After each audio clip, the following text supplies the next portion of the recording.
contest was not free and fair. That is why they are pacified. That is why they are in court.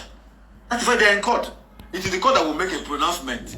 Don't forget that Akano Okun is in court challenging Pastor Moino's certificate. Don't forget that Senator Basi Albert has moved out from PDP to YPP. We will come to that. Exactly. Don't forget that Michael Enyong, did a primaries and he's also in court. But there's also a reconciliatory committee that is trying to, appeal to Mike Enyong and the likes. Could that lead the party? So could that be what has now made Honorable Onofiok to now concede? Could that be the committee has worked? Could it be the reason?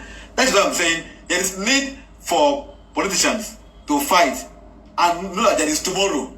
You don't fight and fight to die. You don't fight to finish. You fight and you know that there should be a limit. There should be a line where you draw a line and say, when I get to this limit, I stop and allow the governance to now take shape. Let me tell you one thing I have seen in Oku Ibom, in Oku Ibom politics. When once anybody loses the election, he goes to tribunal and spend 2 years, 3 years trying to chase the governor, the person who won, and then why doing so? The governors will be stagnated. Now you have pre-election matters that are going to run up the Supreme Court. So many of them are going to come out. So many of them will boil up. And then all these cases are going to attack. You've also heard the man who finally emerged as the governor. You've also heard of the saying that justice delayed is justice denied. Is justice denied. Yes, okay. That is why we are saying that there should be a reform so that all litigations that to do with election is resolved, cleared.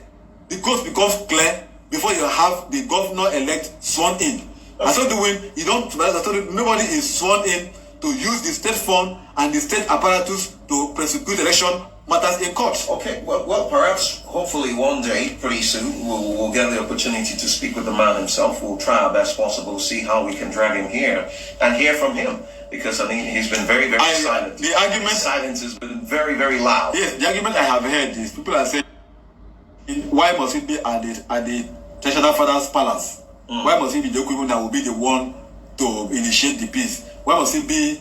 Why did he go back to his supporters and talk to them before coming back to give the final answer? I've seen a lot of posts. I have read so much. I have heard so much commentaries. I have read so much. You see, let me say this.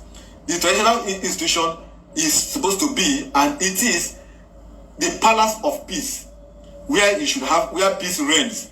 Where if there is conflict, if there is disagreement, you go for settlement. Once they make a pronouncement, you shoot the source. There's people who perhaps are arguing and still nurture some grouse, feel that the traditional institution shouldn't have even played a role in the emergence of the preferred in the first place. That's their grouse. And that's where they're taking the argument to, saying, why is it the same place? It's going back there again. Because people had a grouse. People had a major grouse with the fact that the traditional institution played a role of some sort in the emergence of the preferred. And many people feel or hold the opinion that the traditional institution should have remained neutral.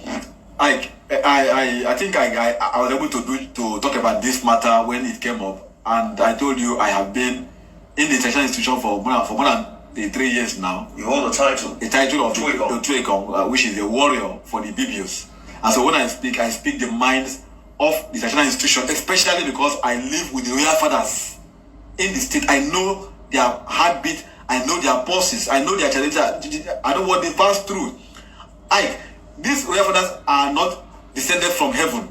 They are humans. They are humans, and they are appointed by the governor who signs certificate of their recognitions. And they are stipendiary. They get stipends from the government. Okay. The Council of Chiefs. So they don't want to lose the stipend. The Council of Chiefs, has a secretary who is a civil servant. Okay. And then you have a Ministry of Chieftaincy, who is commissioner that oversee the activities, their welfare issues. Okay. And so these people are part of government. They're not supposed to be an independent arm of government as it ought to be. Okay. Because we are not yet there where the laws are amended to make them to become independent arm of government. They come to Uyo to get their stipends, to get their welfare, their medical allowances, and all this and all that, and their upkeep. And so you don't expect them to fight any government. They are like any government in power that comes, they work with the government. Okay. They are like what you can call Ajib, any government in power. Okay. So they remain. You see what happened to the emir of Kano that was dethroned? Sanusi. He was dethroned because he was problem with the exactly. And then the governor had to come and dethrone him, and after dethrone him, put him on exile. So which of the royal father in Akwa Ibom State will want to be dethroned or will want to be placed on exile? Beautiful question. That's the point. And that's the place to take this particular commercial to, after which we'll come back. There's still plenty to talk about. He had mentioned something from his analysis of us joining the YPP. Is that a threat to the PDP? Is that the political tsunami? You'll find out in a bit. Stay tuned.